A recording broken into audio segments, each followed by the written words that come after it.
Mga kapatid, nandito tayo ngayon sa area ng Rojas Night Market kung saan nga nangyari ang pagsabog banda alas 10 kagabi. Ayon sa Davao City Police Office, 14 na yung kumpirmadong patay, samantalang umabot naman sa mahigit 70 ang sugatan. Ayon sa isang saksi na kausap natin kanina sa Southern Philippines Medical Center, meron silang napansin na isang customer na nagpamasahe kasi ang sumabog kagabi ay dito sa may massage area banda. So meron sila napansin isang lalaki, matangkad na lalaki na meron daw bigote na nagpamasahe. And after daw niya magpamasahe ay iniwan niya ang kanyang bag na backpack sa mga upuan.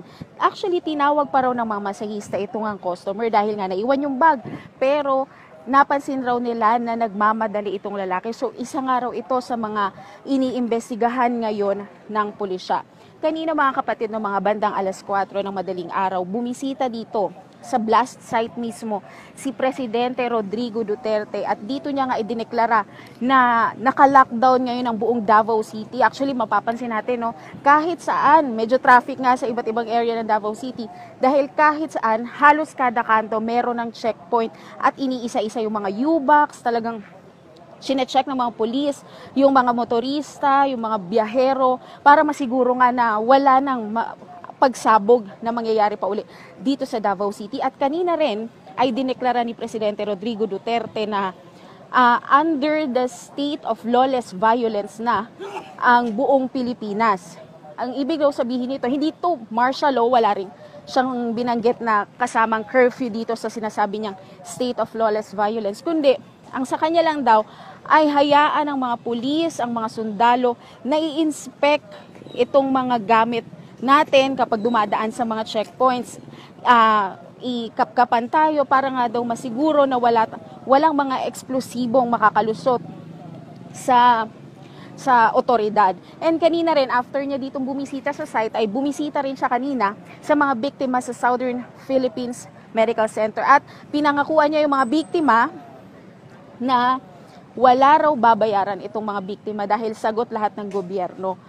Ngayon, makikita natin dito sa likod na iniimbestigahan pa ng scene of the crime operatives ang area dahil nga chinecheck pa nila na baka merong mga makukuha pa sila na makakatulong sa investigasyon sa nangyaring ang pagsabog. And by the way, mga kapatid, nabanggit rin kanina ni Dr. Leopoldo Vega ng Southern Philippines Medical Center na karamihan sa mga biktima o halos lahat talaga ng biktima ay may mga tama ng shrapnel. Katunayan nga, isa sa mga critical ang kondisyon ngayon ay isang 7 buwang buntis. At sa impormasyon rin na ating natanggap ay inamin na ng Abu Sayyaf na sila ang nasa likod ng pagsabog kagabi dito sa Davao City. At yan muna ang latest mula dito sa Rojas Night Market.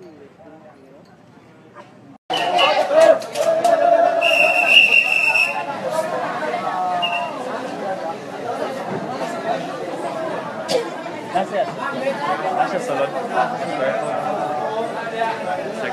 Imo ko ba?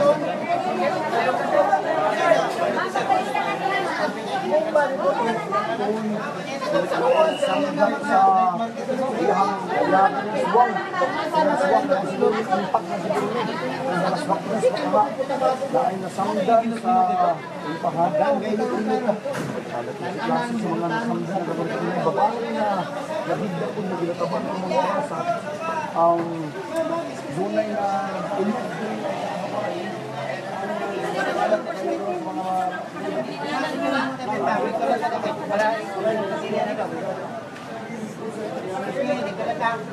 Namoy ka parente, ma'am? Sa salon? Ikunsa ninyo? Akong anak Anak nimo? Oo. Unsay nahitabo siya? na ito sa lumba. Oo. Unsay gibuhat niya kaganina dito sa Rojas? Nagkuan raman daw. Tagin sa sila nagkuan man gud akong anak nag-duty gikan sa UAM. Unsay trabaho? Estudyante sa UAM. So unsay problema ninyo diri karon di mo makasulod? Dili daw mi pasudlo. Oo. Kay bawal daw. Oo. Pero ang sulod, hindi papasulan. Manay order nito. So ma'am, namoy kuan ma'am. Namoy parente sa... Ako anak. Oo. Kasi may lagi mag-ulan. May tama kasi. Advice sa doktor. Kung yung mga clear na ang start na na.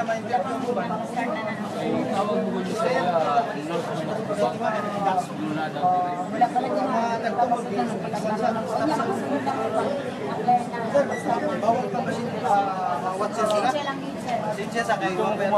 Sa pagkakaroon ma'am, pilay na gidala dire. Wala pala yung tabalukod. Kung may kuwan.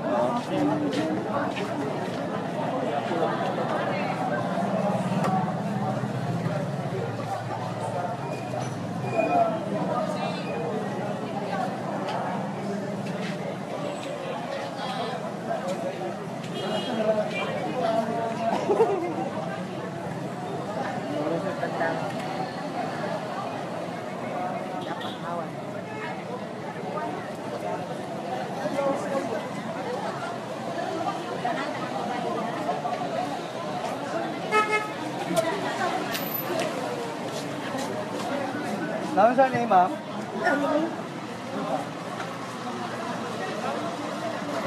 Okay, ba?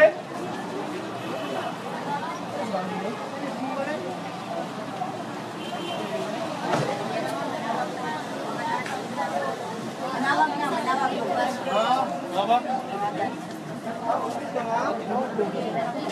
Dagan ba tayo, sir? Wala pa yung info. Ngayon ko dito.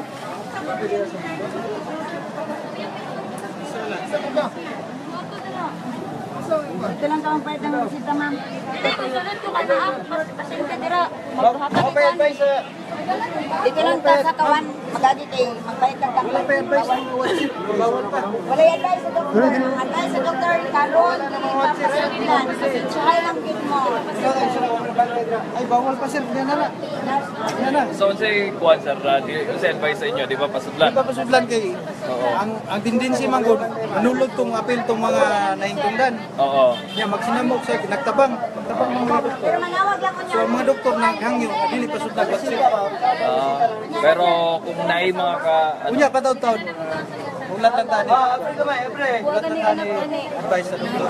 Na-stroke ba niya? Wala nagbantay dito ba? Nagkailangan ko kwartas ko magsuon din ano niya. Wala ko man naabot niya. Ay, nigawas ko ba din? Ako pasundo na anak ko din. Anak kinang ma'am kay nag-advise sa doktor. Minor naman na imo na mas grabe ba? Dili, sakit ba ya itong ulo ato akong anak isaw? Na timingan mo. Hello, dakong tao. Damay na lang imo mo ni. Ang taon ko. Dili lagi kay manulod ang kapit tong mga wala.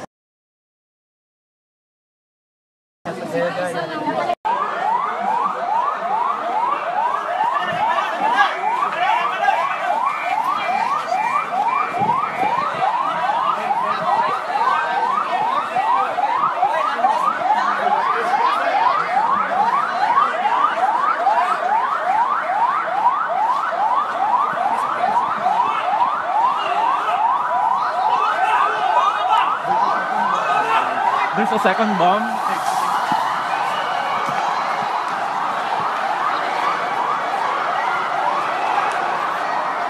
Everyone is going inside the university right now.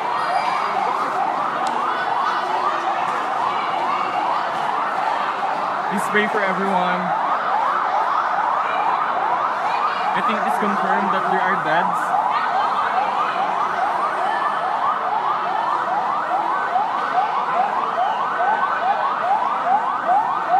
I think there are casualties already.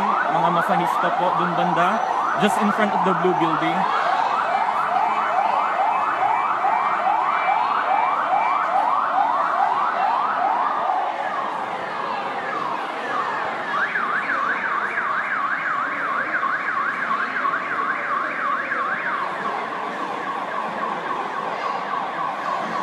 May mga dugo ang masahista na lumapit sa school kanina.